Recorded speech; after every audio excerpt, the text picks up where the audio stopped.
Is your surface 90 degrees to the blade? No, it's not. Let's make some adjustments. There's a Phillips screw right in here. That's the stop for setting it at 90 degrees. So we're going to loosen that.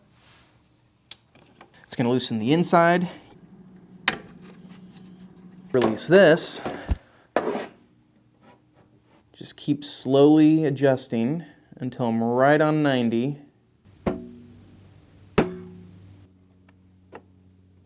And you look on the inside and you make sure that it's up against the adjustment you just made. And then you clamp that screw down.